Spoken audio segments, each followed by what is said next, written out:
नमः शिवाय। प्रिय श्रोताओं, हमारे शास्त्रों में सोम प्रदोष व्रत का विशेष महत्व होता है। सोमवार को आने वाले प्रदोष व्रत को सोम प्रदोष व्रत के नाम से जाना जाता है। सोमवार का दिन भगवान भोलेनाथ को समर्पित है और त्रयोदशी के दिन प्रदोष काल में भगवान शिव और माता पार्वती की पूजा की जाती है। त्रयोदशी तथा सोमवार दोनों एक साथ आने पर इसका महत्व और भी अधिक बढ़ जाता है।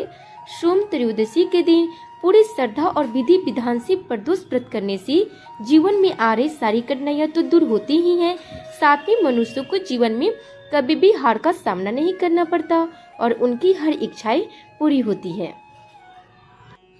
तो आइए प्रिय श्रोताओं, आज सोम प्रदोष व्रत के इस पावन अवसर पर हम सभी भगवान शिव की इस दिव्य कथा का श्रवण करेंगे और उनके आशीर्वाद से अपना जीवन सुखमय और मंगलमय बनाएंगे।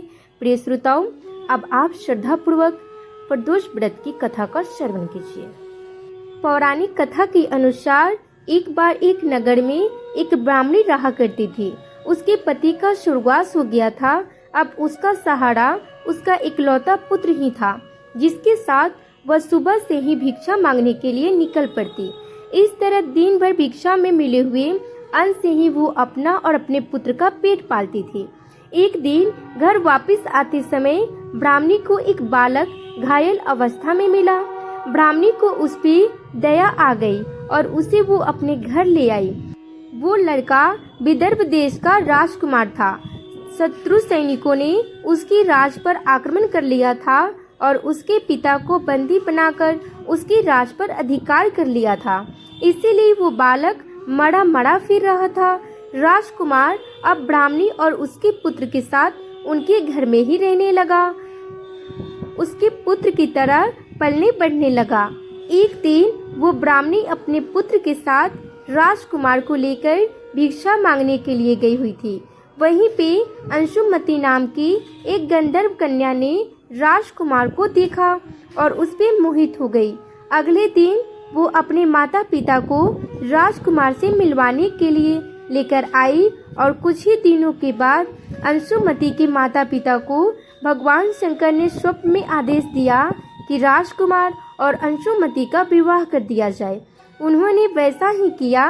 वो विधवा ब्राह्मणी भगवान शिव की परम भक्त थी और सारी प्रदोष व्रत रखा करती थी। उनके प्रदोष व्रत का ही प्रभाव था कि राजकुमार ने गंधर्व राज की सेना की सहायता से विदर्भ देश से शत्रुओं को भगा दिया और अपने पिता का खोया हुआ राज पुनः प्राप्त कर लिया और सुखपूर्वक जीवन बिताने लगा। राजकुमार ने ब्राह्मणी के पुत्र को अपना मंत्री बना लिया। ब्राह्मणी के प्रदोष व्रत के कारण भगवान शंकर की कृपा से जैसे राजकुमार और ब्राह्मणी को पुत्र के दिन सुधर आए, वैसे ही मनुष्यों के जीवन में प्रदोष व्रत को विधि विधान से करने पे जीवन में आ रही कठिनाइयाँ दूर हो जाती है। मनुष्य को जीवन में कभी हार का सामना नहीं करना पड़ता और उनकी हर मनोकामनाएं पूरी होती है। एक बार प्रेम से एक साथ मिलकर बोलिए, भगवान भोलेनाथ की जय, माता पार्वती की जय। प्रिय श्रोताओं, प्रदोष व्रत के दिन स्नान आदि से निर्मित होकर भगवान भोलेनाथ को बेलपत्र, गंगाजल, अक्षत, धूप, दीप आदि से पूजन करें। व्रत का संकल्प लें। इस व्रत में भगवान शिव और माता पार्वती की पूजा की जाती है। प्रदोष व्रत की पूजा प्रदोष काल में यानी कि 4:30 बजे से लेकर 7:30 बजे के बीच में करनी चाहिए। एक बार फिर से भगवान भोलेनाथ को स्नान करवाइए, उनका पूजन कीजिए, दीपक जलाए। पूजा करते समय प्रदोष व्रत की कथा सुनी अथवा पढ़ी जाती है या दूसरों को सुनाई जाती है। भगवान भोलेनाथ और माता पार्वती की कृपा से उनकी हर मनोकामनाएं पूरी होती है। प्रिय श्रोताओं, तो ये थी सोम प्रदोष व्रत की कथा। आज की ये कथा समाप्त हुई। अब आप श्रवण कीजिए भगवान भोलेनाथ की और एक दिव्य बालक की कथा। प्राचीन समय में नर्मदा नदी के तट पे नरपुर नाम का एक नगर था। वहाँ पे विश्वानर नाम का एक मुनि रहते थे। वे भगवान के शिव के परम भक्त और जितेंद्रिय थे। उनका गृहस्थ जीवन बहुत ही सुखमय था। एक बार उनकी पत्नी सुचितमती ने उनसे कहा, हे स्वामी, मेरे मन में एक लंबे समय से इच्छा है, तब मुनीश्वर बोले, ऐसी क्या इच्छा है देवी जो तुमने इतने समय तक अपने हृदय में दबाकर रखनी पड़ी? निसंकोच होकर कहो। तब उनकी पत्नी बोली, हे देव, मैं आपसे भगवान महेश्वर जैसा एक तेजस्वी पुत्र चाहती हूँ। कृपया करके आप मेरी इस इच्छा को पूर्ण कीजिए। पत्नी की बात सुनकर विश्वानर ने स्तंभ हो गए। वे सोचने लगे कि मेरी पत्नी ने ये कैसा दुर्लभ वर मांग लिया है। मुनि अपनी पत्नी को आश्वासन देकर शिव जी की आराधना करने के लिए काशी की ओर चल पड़े। वहां पहुंचकर उन्होंने वीरेश लिंग की त्रिकाल अर्चना करते हुए घोर तपस्या की। मुनि को तपस्या करते हुए 12 मास बीत गए। 13वें मास में एक दिन स्नान करके जैसे ही वे वीरेश्वर लिंग के निकट पहुँचे, उन्हें लिंग के मध्य में एक बालक दिखाई दिया जिसकी आयु 8 वर्ष की थी। उसकी मस्तक पे पीले रंग की जटा सुशोभित थी और मुख पे मधुर मुस्कान खिल रही थी। उसके स्वर्ग भस्म युक्त थे और वो दिव्य बालक स्तुति स्रोत का पाठ कर रहा था।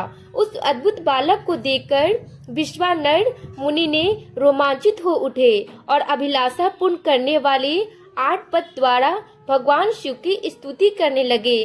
फिर उनकी स्तुति से प्रसन्न होकर बाल रूप भगवान शिव ने कहा, हे महात्मे, मैं तुम्हारी तपस्या से अति प्रसन्न हूँ। अब तुम अपने घर जाओ। घर जाने का समय तुम्हारा हो गया है। तुम्हारी पत्नी की इच्छा अवश्य पूरी होगी।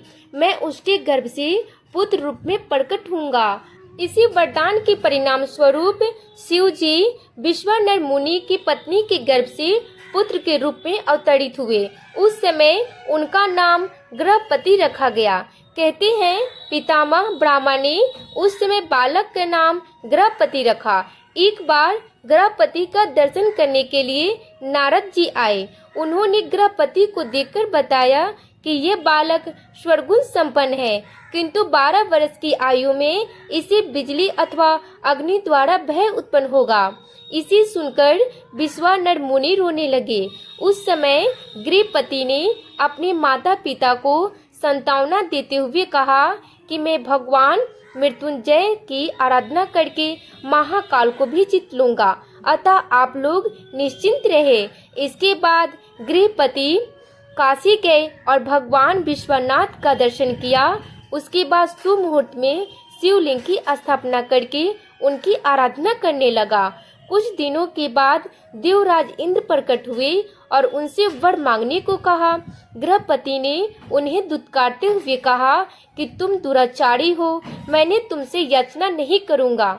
मेरे वरदायक केवल भगवान शिव जी है। इसे सुनकर इंद्र बहुत क्रोधित हो गए। उसने वज्र से प्रहार करना चाहा। उसी समय शिव जी प्रकट हो गए। उन्होंने बताया कि इंद्र के रूप में प्रकट होकर मैं तुम्हारी ही परीक्षा ले रहा था। तुम उस परीक्षा में सफल हो गए। अब तुम्हारे ऊपर यमराज का भी कोई प्रभाव नहीं पड़ेगा। तुम्हारे द्वारा स्थापित शिवलिंग अग्निश्वर नाम से प्रसिद्ध होगा। इनका दर्शन करने से मनुष्य में बिजली और अग्नि से भयभीत एवं पीड़ित नहीं होगा। यहाँ पे शिव अभिलाषाष्टक स्रोत का वर्णन किया जा रहा था, जिसके जप करने से मनुष्य संतान की प्राप्ति कर सकता है। ऋषि विश्वानर ने स्वयं 12 महीने तक फलाहार, जल आहार और वायु के आधार पर शिव अभिलाषाष्टक स्रोत के द्वारा पुत्र रत्न की प्राप्ति की। संतान के इच्छुक मनुष्य को विधिवत यम नियमों का पालन करते हुए 8 श्लोकों वाले इस स्रोत के नियम 108 पाठ 1 वर्ष तक करनी चाहिए। माता पिता दोनों संयुक्त होकर साधना करें तो शीघ्र ही कार्य सिद्ध होता है। श्रोताओ, आज की ये सोम प्रदोष व्रत की कथा समाप्त हुई।